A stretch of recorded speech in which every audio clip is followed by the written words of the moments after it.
अस्सलाम वालेकुम। जी बेटा, क्या हाल है? उम्मीद है बेटा आप सब लोग खैरियत से होंगे।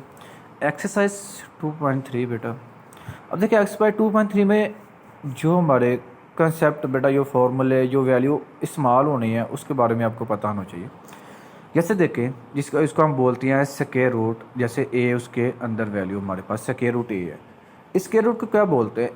इस वैल्यू को बेटा हम रेडिकल कहते हैं। इस वैल्यू को क्या कहते हैं? रेडिकल। जो स्क्वायर रूट के अंदर वैल्यू होती है बेटा उसको हम रेडिकेंड कहते हैं। नीचे में लिखा हुआ है। जैसे दूसरी एग्जांपल देखिए हम लोग।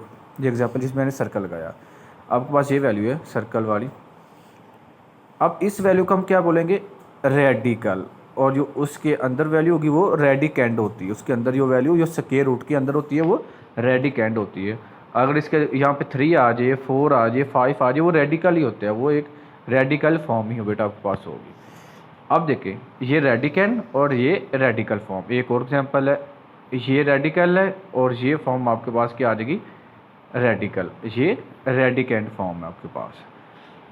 और ये तो रेडिकल और रेडिकेंड हो गया। एक्सपोनेंट क्या होती है? उसकी पावर होती है। जैसे आपके पास ए की पावर 1/2 आ गई, ये आपके पास एक्सपोनेंट है। ए की पावर 1/5 आ गई, ये भी वैल्यू आपके पास क्या होगी? एक्सपोनेंट होगी।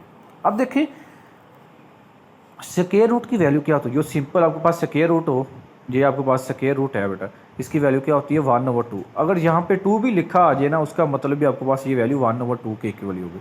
ना भी लिखा हो उसका मतलब भी आपके पास ये वैल्यू क्या होगी? 1/2 के इक्वल होगी। अगर यहाँ पे 3 लिखा आ गया आपके पास, उसकी वैल्यू वो क्या होगी? 1/3 हो जाएगी।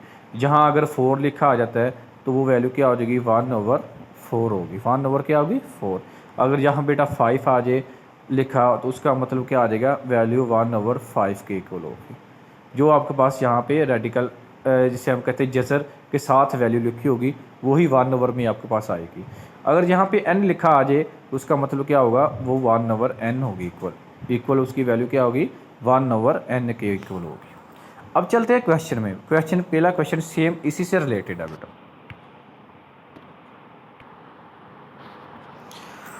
एक्सरसाइज 2.3 बेटा, क्वेश्चन नंबर 1। क्वेश्चन नंबर 1 में हमें सिर्फ यही पूछा गया है बेटा।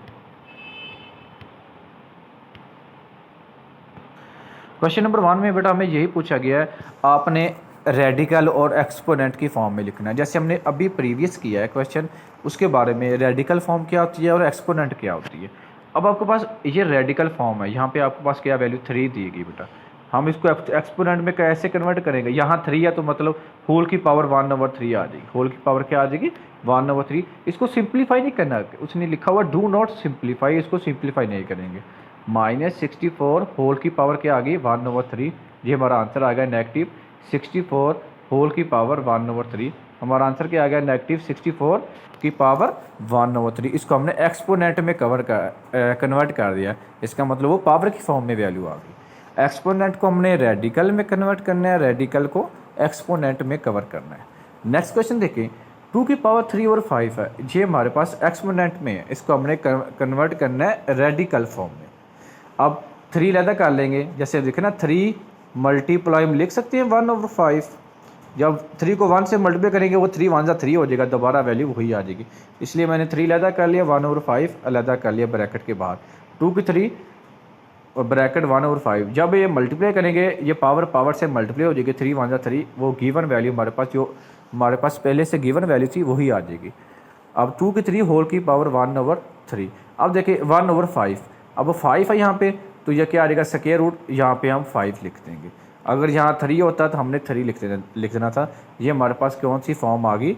रेडिकल फॉर्म आ गई। हमारे पास कौन सी फॉर्म आ गई? रेडिकल। एक्सपोनेंट को हमने रेडिकल में कन्वर्ट करना है, रेडिकल को एक्सपोनेंट में कन्वर्ट करना है। क्वेश्चन नंबर 3 बेटा, -7 की पावर 1/3 है। अब देखिए 1/3 हमारे पास एक्सपोनेंट में है, इसको रेडिकल में लिखेंगे, स्क्वायर रूट के साथ 3 लिख देंगे, वो हमारे पास रेडिकल फॉर्म आ गई। क्या आ गई? 3, इसको हम क्यूब रूट बोलते हैं। क्यूब रूट -7 हमारा आंसर आ गया। इसको हमने रेडिकल वैल्यू में कन्वर्ट कर दिया बेटा। Question number 4। अब देखें y की पावर -2/3 है। y की पावर -2/3। जैसे हमने क्वेश्चन नंबर 2 सॉल्व किया, इस तरह हमने -2 को अलहदा कर लिया और 1/3 को अलहदा लिख लिया। होल की पावर 1/3 वो नेगेटिव 2 को 1 से मल्टीप्लाई करेंगे, वो 2 1 जा 2 आ जाएगा, नेगेटिव का 2 ही आएगा हमारे पास। तो फिर क्या हुआ, y की -2 होल की पावर 1 वो 3, ये थी एक्सपोनेंट। इसको हम कन्वर्ट कर दिया रेडिकल फॉर्म में, लिख दिया सके आपके पास जजर और साथ 3 लिख दिया। मतलब ये क्या हुआ, ये क्यूब रूट हो गया। 3 का मतलब होता है क्यूब रूट, 1 और 3 का मतलब होता है क्यूब रूट। ये क्यूब रूट में वैल्यू कन्वर्ट होगी। ये आप हमारे पास एक रेडिकल फॉर्म आ गई। रेडिकल फॉर्म एक जजर की फॉर्म में आपके पास जो वैल्यू हो, अगर 3 है तो 3 लिखा जाएगा जजर के साथ, 4 है तो 4 लिखा जाएगा, 5 है तो 5 साथ लिखा जाएगा, 1/5 हो। तो अब ये हमारा आंसर क्या आ गया, क्यूब रूट y की -2, ये रेडिकल फॉर्म हमारे पास यह आंसर आ गया बेटा। उम्मीद है बेटा आप लोगों को इन क्वेश्चन की समझ आई होगी। फिर भी कोई भी क्वेश्चन हुआ तो वह बेटा आप मुझसे डिस्कस कर सकते हैं। ओके बेटा, अल्लाह हाफिज़, अपना ख्याल रखिएगा।